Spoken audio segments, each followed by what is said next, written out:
Welcome students, my name is Pankaj Pathania और आपका engineering physics के लेक्चर सीरीज़ में स्वागत है।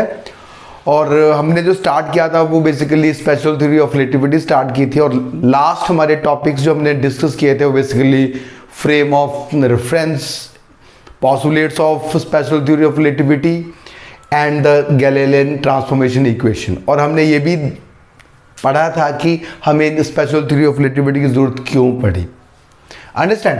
तो स्पेशल थ्योरी ऑफ रिलेटिविटी के अकॉर्डिंग क्या है, नथिंग इज एब्सोल्यूट। कोई भी फ्रेम ऑफ रेफरेंस या कोई भी कोऑर्डिनेट सिस्टम जो है वो एब्सोल्यूट नहीं है, एवरीथिंग इज रिलेटिव। इसका मतलब ये है कि कोई इवेंट अकर हो रहा हो या कोई एरोप्लेन, फॉर एग्जांपल एरोप्लेन एक इवेंट, एरोप्लेन का चलना एक इवेंट है। जब एरोप्लेन मूव कर रहा है तो जो दो फ्रेम है, फॉर एग्जांपल आप जो हैं वो ट्रेन में चल रहे हैं और मैं जो है वो रेस्ट में हूँ, प्लेटफॉर्म पे हूँ, तो जो भी मेजरमेंट होगी ये एरोप्लेन की मेजरमेंट जो होगी, यदि एरोप्लेन को उड़ते हुए आपने देखा, जो आप ट्रेन के अंदर हैं और मैं जो है वो रेस्ट पे प्लेटफॉर्म पे हूँ, तो हम दोनों की जो ऑब्जर्वेशंस हैं उस एरोप्लेन के बारे में, उसकी वेलोसिटी होगी, उसकी पोजीशन होगी, वो क्या होगी, रिलेटिव होगी, मतलब कि डिफरेंट होगी। और दोनों फ्रेम ऑफ रेफरेंस मतलब मीन्स कि प्लेटफॉर्म पे मैं खड़ा हूं और आप जो है वो ट्रेन में हैं, दोनों फ्रेम ऑफ रेफरेंस की रिलेटिव वेलोसिटी पे डिपेंड करेगी। Understand now?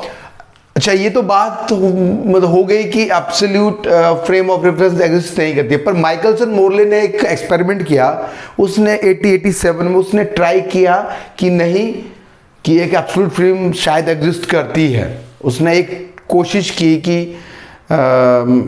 एक एब्सोल्यूट फ्रेम एग्जिस्ट करता है और जिसके विद रिस्पेक्ट टू हम अर्थ की वेलोसिटी को मेजर कर सकते हैं, और अर्थ में यदि कोई लाइट है उसकी वेलोसिटी को भी हम मेजर कर सकते हैं। So using the electromagnetism, Maxwell firmly established that light is electromagnetic wave in the is moving with the velocity c and also travel in the transparent medium called ether which are filled in the entire space। तो actually Michelson Morley को इस particular experiment के लिए Nobel prize भी मिला था। क्या था ये मतलब एक्सपेरिमेंट, कि इस पूरे यूनिवर्स में एक ईथर एक मीडियम एग्जिस्ट करता है जो कि ट्रांसपेरेंट है, इनविजिबल है, मासलेस है, हाईली इलास्टिक है और नेग्लिजिबल डेंसिटी है, पूरे स्पेस में फील्ड है, जिससे कि उसने बोला ये एब्सोल्यूट फ्रेम ऑफ रेफरेंस है, यूनिवर्सल फ्रेम ऑफ रेफरेंस है। और ये एक्सपेरिमेंट फेल हो गया। अभी हम आपके डिस्कस करेंगे। तो फेल हो गया, तो इस फेल होने के बाद भी माइकलसन मोरले को इसके ऊपर जो वो नोबेल प्राइज मिला। क्यों मिला? क्योंकि इस एक्सपेरिमेंट से स्पेशल थ्योरी ऑफ रिलेटिविटी जो आइंस्टाइन ने बनाई थी उसको 100% कॉन्फिडेंस हो गया कि मेरी जो थ्योरी है, जो स्पेशल थ्योरी ऑफ रिलेटिविटी है, वो बिल्कुल सही है। अंडरस्टैंड? सो उसने माइकलसन मोरले एक्सपेरिमेंट में it is to try to measure the absolute velocity of earth with respect to earth, and then they are trying to measure the velocity of light with respect to the earth। तो velocity of light जो अर्थ के with respect to measure करने की कोशिश की। तो हम यहाँ पे इस एक्सपेरिमेंट का जो डायग्राम उसको समझ लें। ये सोर्स है, ये बेसिकली क्या है, फर्स्ट हमें चले, ये सोर्स है। अंडरस्टैंड? ये mirror M1 and M1 dash है। उसने क्या किया कि एक अर्थ में एक लैब के अंदर एक एक्सपेरिमेंटर को मतलब एक्सपेरिमेंट सेट किया। वो एक्सपेरिमेंट सोर्स है, ये प्लेट है, सेमी ट्रांसपेरेंट है, मींस की हाफ सिल्वर प्लेट है P, और ये मिरर M1 एंड M1, ये M1 मिरर है और M2 मिरर है जो कि कांस्टेंट लेंथ L पे है इस प्लेट्स। ठीक है, अब होगा क्या कि जब for example at the rest earth जो है, अब यदि अर्थ मूव करेगी तो ये अपरेटस भी मूव करेगा। अब इस पूरे यूनिवर्स में क्या है, ईथर फील्ड है, तो ईथर के विद रेस्पेक्ट टू अर्थ क्या कर रही है, मूव कर रही है। अंडरस्टैंड। और अर्थ के अंदर अपरेटस है तो क्या बच्चों, अपरेटस भी मूव करेगा। अंडरस्टैंड। तो पहले हम ये मानते हैं कि अर्थ जो है वो सपोज करो एक इंस्टेंट के लिए बोले, अर्थ जो है वो रेस्ट पे है, ठीक है। तो अपरेटस रेस्ट पे है, तो सोर्स से ये लाइट आई और रिफ्लेक्ट होकर मिरर M1 में आ गई, और फिर ये वापिस आ गई इस प्लेट पे, फिर M2 से, क्योंकि ये ट्रांसपेरेंट भी है और रिफ्लेक्टेड, दोनों सेमी मतलब कि हाफ सिल्वर्ड प्लेट है, तो ट्रांसपेरेंट हुआ पार्शियली, और ये बैक हो गया M2 से बैक होके यहाँ पे ये पाथ डिफरेंस जनरेट हो गया, जिससे इंटरफेरेंस पैटर्न में, इसकी इंटरफेरेंस पैटर्न दोनों जो रेज हैं वो क्या होंगी, इंटरफेयर होके यहाँ पे फ्रिंज मिल जाएंगे। अंडरस्टैंड। ये तो क्या केस वन। अब क्योंकि अर्थ तो क्या है, with velocity v with respect to ether, ये वेलोसिटी v के साथ मूव कर रही है। अब जब अर्थ मूव कर रही है तो अपरेटस भी मूव करेगा। सपोज ये लाइट है, ये वेलोसिटी इसकी कितनी है, लाइट की c है, तो p डैश क्या है, सपोज करो कि इस p से M1 में पहुंचने में जो टाइम लगा वो दैट इज t डैश है। तो जैसे तो टोटल टाइम, तो जितने टाइम में जो प्लेट P से जो M1 में मतलब मिरर में लाइट पहुंची है, उतने टाइम में क्या होगा, ये M1 जो होगा वो इस नई पोजीशन M1 डैश में शिफ्ट हो चुका होगा, ठीक है, क्योंकि अर्थ तो मूव कर रही है। तो इसका टोटल डिस्टेंस कितना हो गया, ct dash. t dash is उतने जितने टाइम से ये P से M1 में स्ट्राइक कर रही है, जितने टाइम उसको M1 में पहुंचने में लग रहा है, उतनी देर में M1 जो वो M1 पोजीशन में शिफ्ट हो चुका होगा। तो टोटल ct डैश है।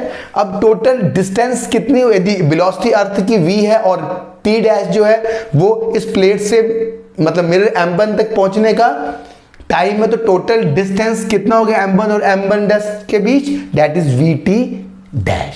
अब ct डैश हो गया, vt डैश हो गया। अब और फिर M1 अगेन स्ट्राइक बैक होगी, तब तक ये प्लेट यहां तक पहुंच चुकी होगी। अंडरस्टैंड। जहां से M1 डैश से यहां तक P डैश तक मतलब लाइट को पहुंचने के टाइम ये प्लेट यहां पे शिफ्ट होगी, और यहां पे क्या होगी, लाइट यहां पे पहुंच गई होगी फ्रॉम मिरर M1। अब सेम फ्रॉम मिरर M2, पहले ये लाइट इंसिडेंट हुई M2 के फिर यदि अर्थ मूव कर रही है तो M2 जो वो M2 डैश पे शिफ्ट हो गया, तो M2 डैश पे जब स्ट्राइक करके बैक आई तो ये तब तक ये प्लेट P और P जो P डैश में शिफ्ट हो चुकी होगी। तो दोनों रे जो M1 और M2 से जाएंगी वो यहाँ पे क्या करेंगी, आपस में इंटरफेयर करेंगी, और एक फ्रिंज हमें फ्रिंज जो है वो दिखेगी, ठीक है।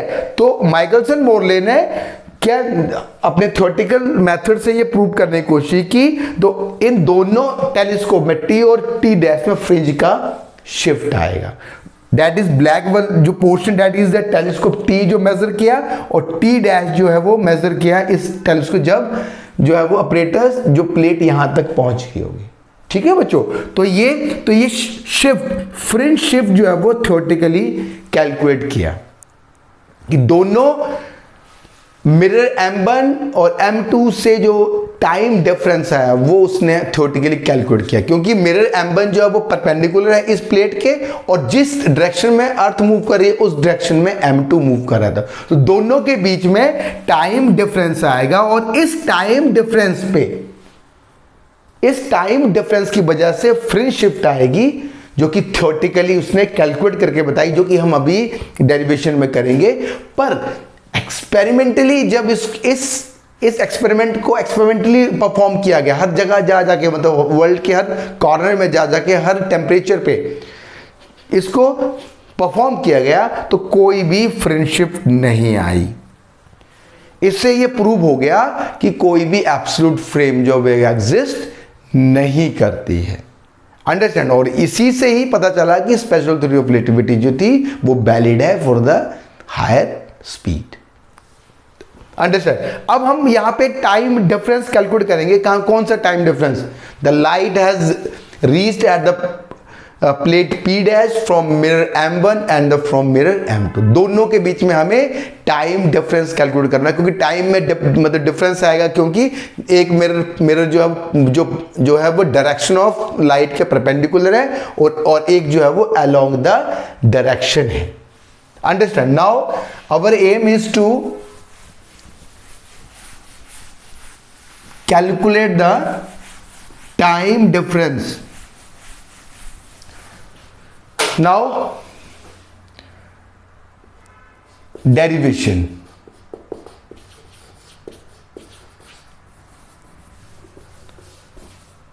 हमारा एम क्या है इस डेरिवेशन का? हमें टाइम डिफरेंस निकालना है।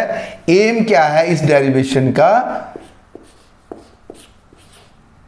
To calculate the time difference between light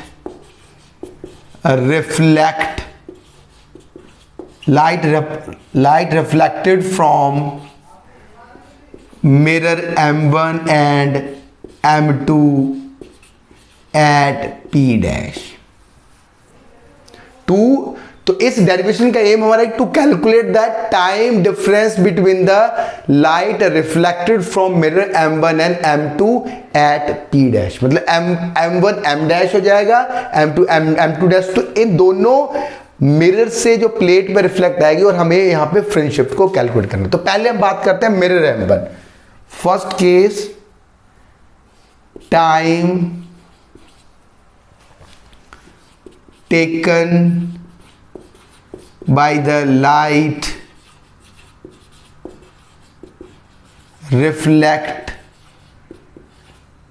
reflected from mirror M1। तो क्या होगा जरा ध्यान से देखिए बच्चों। यहां से लाइट है, टोटल जब तक यहां पहुंचेगी यहां तक तो हमें पहले 1 या 2 ट्रायंगल, इसको डबल कर लेंगे। तो पहले फर्स्ट ट्रायंगल को ले लेंगे, ट्रायंगल की हेल्प से हम कर लेंगे। ये हमें पता चल गया, that is C T dash. T dash is the time to reach the light from P to the M1 and C is the velocity of light. तो टोटल लेंथ हमें पता चल गई C T dash, that is P M1 dash. P M1 dash is equal to C T dash. और इसी तरह से हमें पास जो PC है, यहां से हमारे पास ये जो टर्म है, ये total M1 and M1 dash is equal to VT dash. Particular time T dash में हमने मेजर किया। अब इसमें जो क्या करेंगे, अब यहां से हमें पाइथागोरस थ्योरम से हमें क्या पता चलेगा, और ये टोटल लेंथ फिक्स लेंथ है तो ये L हो जाएगा। मतलब कि हम यहां से बात करें M1 dash C is equal to L। ठीक है, फिर इसको डबल कर देंगे। हम यहां तक पहुंच रहे हैं, हम यहां तक कर रहे हैं। तो अब यहां से हम पाइथागोरस थ्योरम से हम बात करेंगे, तो that is PM1 dash square is equal to M1 dash square plus P plus, यदि हम यहां से बात करेंगे तो that is M1 dash P, M1 dash का स्क्वायर। तो यहां से हम कैलकुलेट कर लेंगे, P M1 डैश हो गया C T dash C square T dash, M1 dash और M2 डैश हो गया हमारे पास V square T dash square plus L square. यहां से हम क्या कैलकुलेट करेंगे, T डैश कैलकुलेट करेंगे। तो T डैश के लिए L square minus V square T dash square is equal to L square. तो यहां से T डैश, यदि हम यहां से बात करें तो T डैश हो गया, that is basically T dash यहां पे हमारे पास हो गया L upon C square minus B square under root. Understand. ये तो हो गया हमारे पास टी डैश। अब यहां से पी से एम, अब m1 डैश से p dash. Now from m1 से लेके m1 डैश से लेके p डैश तक, ये जो हमने कैलकुलेट किया है वो p2 m1 डैश के लिए है। अब ये m1 डैश से p डैश के लिए टोटल हो जाएगा, तो total time difference is 2t dash. Same हम वैसे ही ट्राइंगल से हम लॉ को यूज करेंगे, तो ये हमारे पास कितना आ गया बच्चों, that is 2l C square minus B square. यहां से हम 2l c कर ले, c को बाहर निकाल ले तो 1 minus B square by C square. तो t1 हमने यहां पे कैलकुलेट कर लिया, इसको इक्वेशन 1 लिख लो, 2l बाई सी। तो यहां से इस वाले पोजीशन पे जो टोटल टाइम t1 आया, that is basically 2l by C and that is 1 minus B square by C square. ठीक है। अब हमें क्या निकालना है, टाइम t2 निकालना है। t2 क्या है, जो कि मिरर m2 से जो वापिस आके p, फिर देन m2 डैश से फिर p डैश में आके इंटरफेयर है। तो अब second, time taken by the light reflected from mirror m2। m2 में हमारे क्या है, that is from the p to m2 कितना हो गया बच्चों।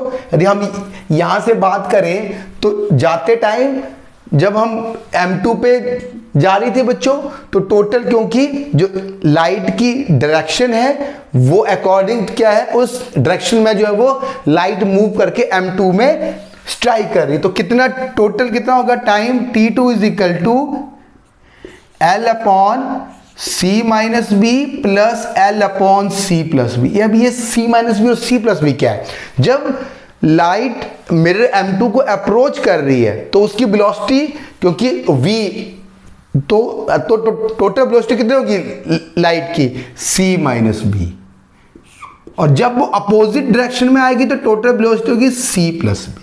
तो टोटल टाइम टेकन मिरर से रिफ्लेक्ट बैक होके, मतलब कि m2 डैश से देन p डैश पे आने पे टोटल जो हमारे पास होगा दैट इज टाइम। तो यहां से हम टाइम t2 कैलकुलेट कर लें, C square minus B square that is c plus V L minus L C minus V. तो यहां से हम कैलकुलेट कर लेंगे L C upon C square minus B square, और ये हमारे पास 2lc, और यहां से हम 2l by C 1 minus B square by C square आ गया बच्चों, that is the time to आ गया, दैट इज क्वेश्चन नंबर 2। तो मिरर m2 से जो टाइम t2 आएगा that is 2l by c 1 minus B square by C square. अब टोटल टाइम जो है वो कितना हुआ, now total time taken by the light to reach at p dash, that is delta t is equal to t2 minus t1। what is t2, that is the equation number 2, 2l by c 1 minus b square up by c square minus t1 क्या है, that is 2l by c 1 minus b square upon c square minus plus 1 by 2। तो यहां से हम binomial expansion से इसको common ले लेंगे, 1 minus B square upon C square minus 1 minus B square upon C square minus 1 by 2। Understand. Now total time difference that is 2l by C that is 1 minus plus B square by C square, understand, minus, इसमें हमें high term को neglect कर देंगे बच्चों, तो plus that is 1 minus x minus 1, तो ये 1 plus N x, यदि ये माइनस एन है तो plus N X according to the binomial expansion, understand. तो यहां से हम बात करते हैं 1 plus this is minus 1 plus 1 by 2 B square by C square, higher term will be neglected, तो यहां से 2l बाई सी, 1 से 1 यहां से कैंसिल हो जाएगा, तो 2 दैट इज यहां से हम बात करें सी स्क्वायर, तो ये हमारे पास 2 B square minus B square और ये 2 आ गया, तो ये हमारे पास 2l by C that is B square by C square, that is basically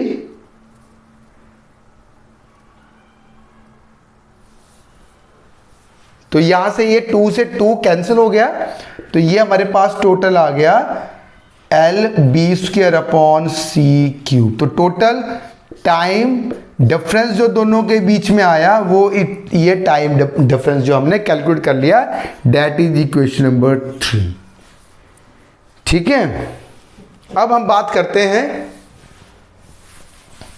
ये टाइम मतलब जो डिफरेंस यहां पे आया, इस टाइम मतलब डिफरेंस की वजह से फ्री शिफ्ट, तो टोटल पाथ डिफरेंस कितना हुआ, टोटल पाथ डिफरेंस डेल्टा, दोनों जो मेरे M1 और M2 से जो लाइट वापिस आ रही है उनकी वजह से जो टाइम डिफरेंस है, तो path difference is velocity L V square upon C Q time multiply by the velocity c, तो ये बच्चों आ गया L B square upon C square, ये टोटल टाइम डिफरेंस आया, सॉरी पाथ डिफरेंस आया।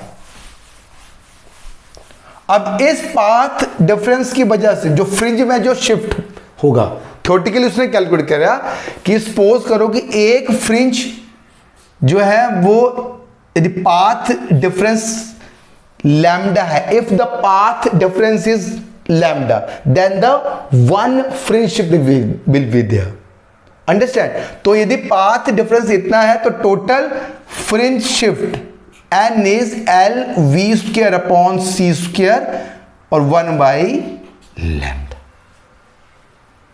टोटल तो इसको हम n को लिखे तो that is total fringe shift will be in the form of this, बिल्कुल अंडरस्टूड है कि यदि हम मानते हैं कि यदि लैम्डा का पाथ डिफरेंस हो तो एक फ्रिंज शिफ्ट होगी, और यहां पे हमारे पास path difference L B square upon C square है, तो टोटल जो फ्रिंज शिफ्ट होगी L B square C square 1 by lambda, ठीक है, that is the path difference upon lambda, तो टोटल फ्रिंज शिफ्ट होगी पाथ डिफरेंस अपॉन लैम्डा, तो इसको हमने फ्रिंज शिफ्ट डेल्टा एन की टर्म में इसको लिख लिया, तो ये हमारे पास टोटल फ्रिंज शिफ्ट आई। अब ये जो फ्रिंज शिफ्ट को मेजर करने के लिए मतलब और ज्यादा क्योंकि बहुत स्मॉल फ्रिंज शिफ्ट है, तो इसको क्या किया एक्सपेरिमेंट में माइकलसन मोरले ने इसको नेगेटिव रोटेट कर दिया, मतलब पहले फ्रिंज यहां पे थी, यहां से हम बात कर रहे हैं, फिर फ्रिंज होगी वो शिफ्ट करके यहां आ गई, that is the fringe shift.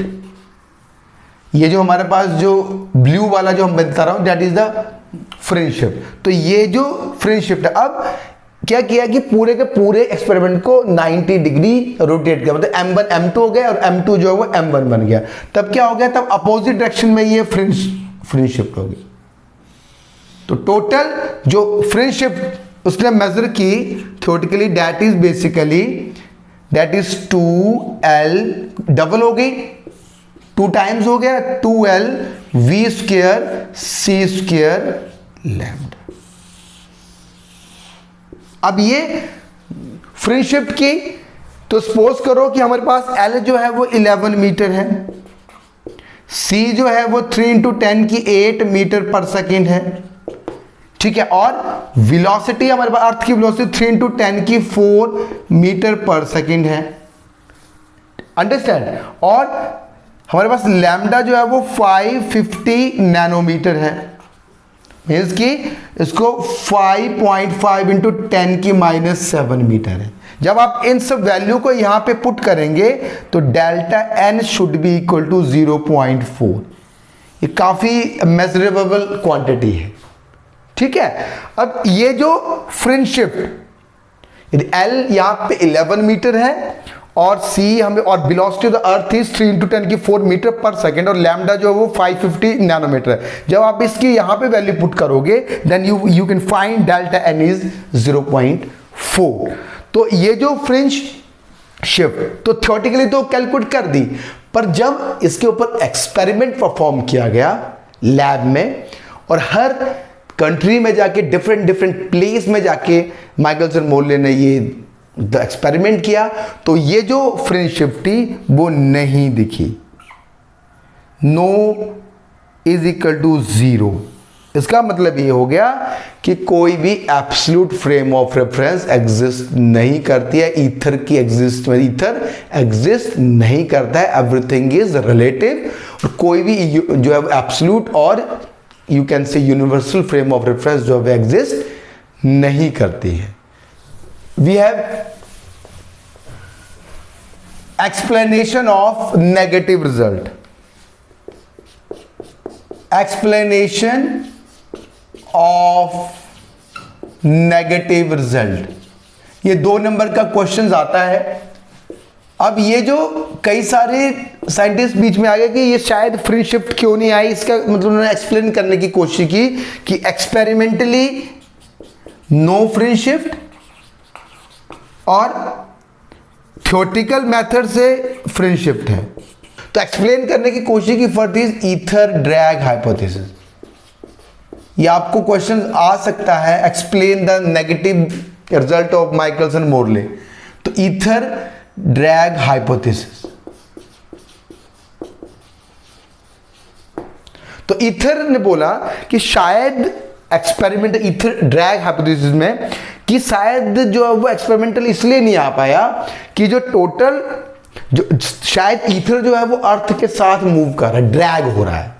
तो उस वजह से जो टाइम जो डिफरेंस आया वो 0 आया, और जिसकी वजह से डेल्टा एन जो होगा वो 0, मतलब कि रिलेटिव जो v है दैट विल बी 0, दोनों के बीच की रिलेटिव वेलोसिटी।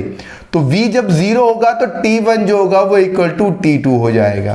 तो इस वजह से जो है वो दोनों में शायद पाथ डिफरेंस जो हो गया वो 0 हो गया, तो इस वजह से t1 is equal to t2 हो गया। तो इस वजह से जो है वो एक्सपेरिमेंटली जो है वो नहीं है। पर ये भी थ्योरी जो है वो फेल हो गई, क्योंकि ये जो है वो वेल एस्टेब्लिश्ड जो स्टेलर एवरेशन मेथड है, जिसके अकॉर्डिंग कि स्टार हमें मोशन मतलब मूव करते हुए अपेयर होते हैं, तो उसको वो फेल कर रहा था। इसलिए जो था वो ये वाला ईथर ड्रैग हाइपोथेसिस भी फेल नहीं हुआ। उसके बाद कई सारे